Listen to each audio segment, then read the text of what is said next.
At this juncture, I have a word for some Yoruba people whose stock in trade is nothing but a rancorous noise characterized by bitterness and resentment about the ancestry of the former two-term governor of Lagos State, Asiwaju Bola Ahmed Tinubu.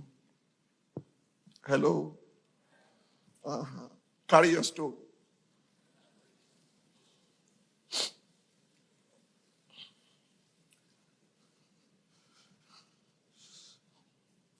Shall I repeat myself?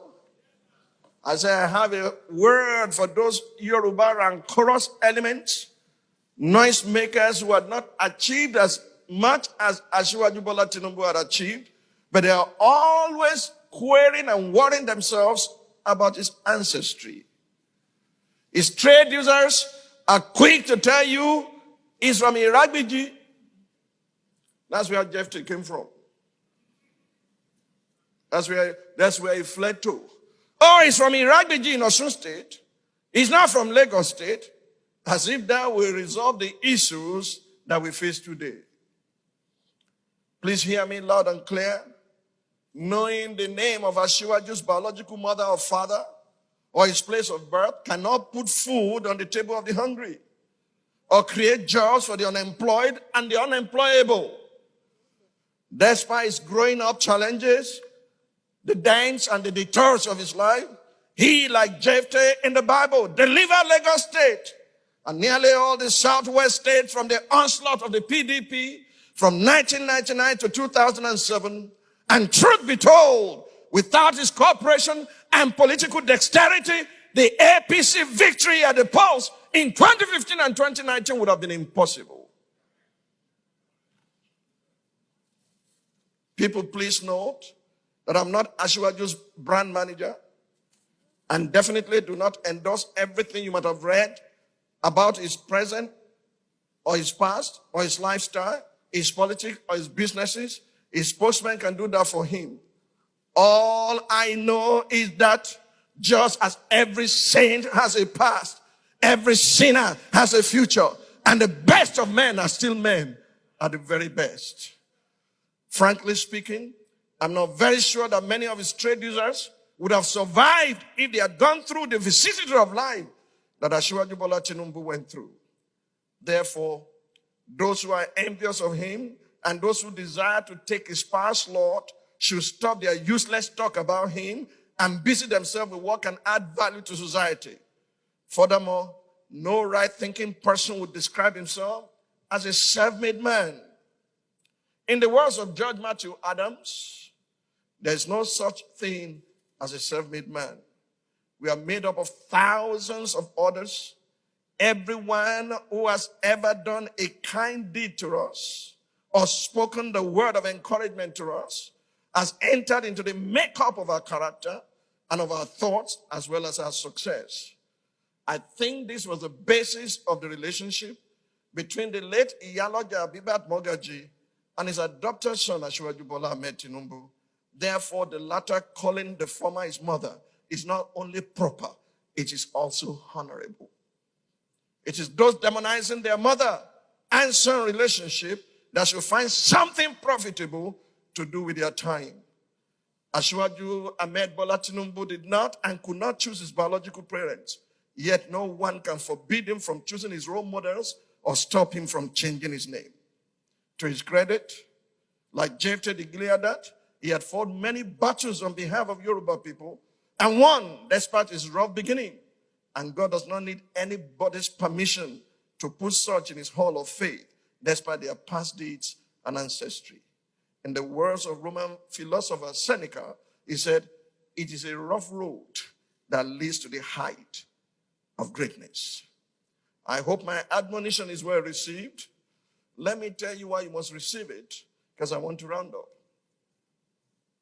I was at home when messages were sent to my phone, my WhatsApp. Elder statesmen who are string bedfellows suddenly came together. They said, in order to deliver Yoruba people We must come together. These are strength-dead fellows.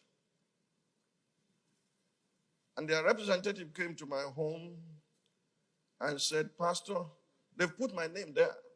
They didn't consult me before they put my name. And they put other eminent Yoruba people there also. Men of the cloth and those who are naked.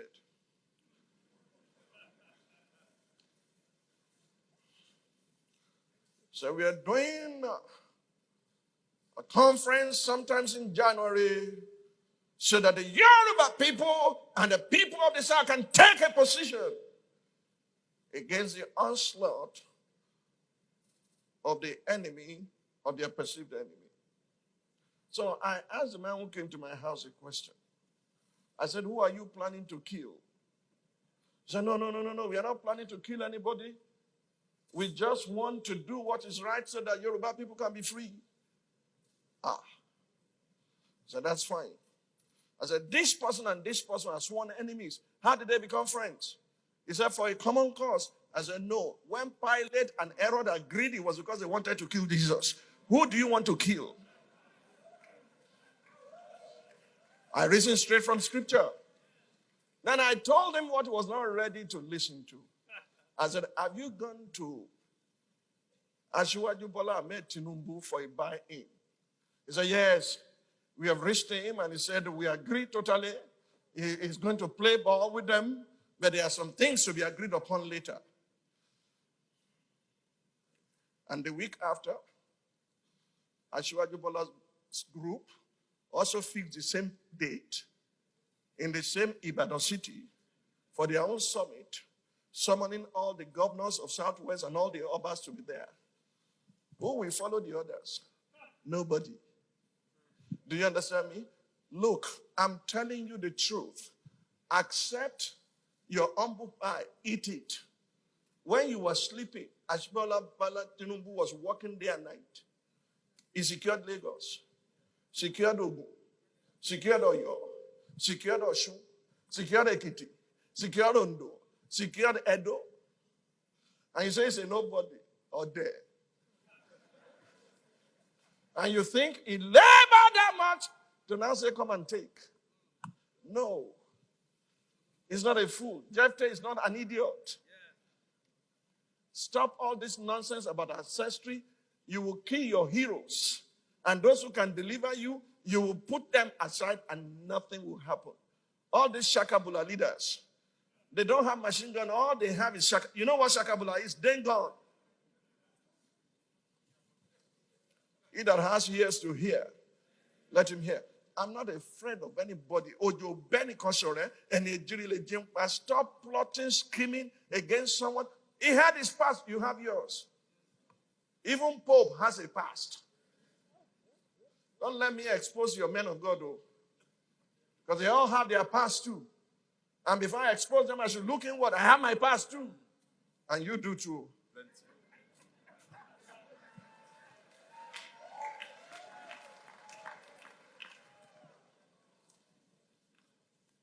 You have no past, you have no future.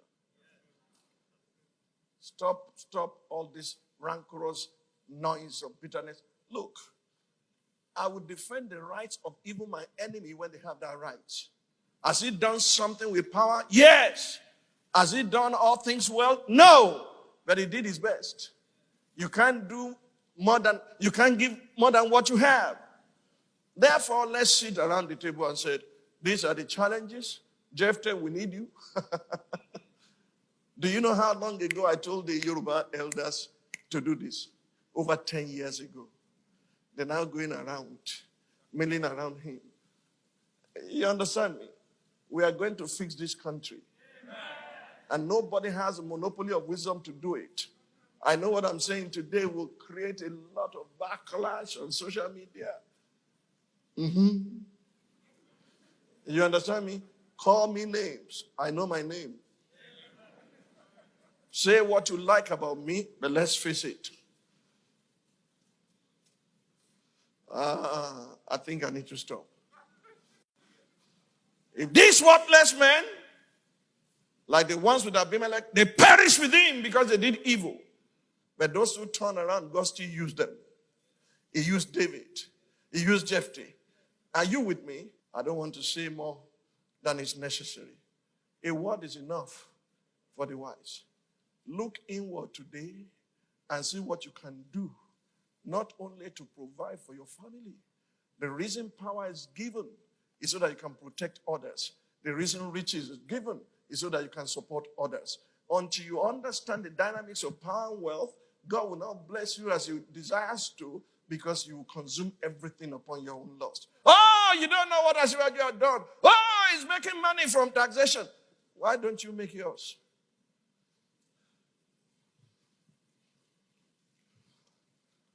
If the system allowed it and he exploited that system to his own advantage, I read it on a 60th anniversary interview by the Guardian newspaper. Did you read it? He said, OBJ is my hero. I learned how to be transparently corrupt from him.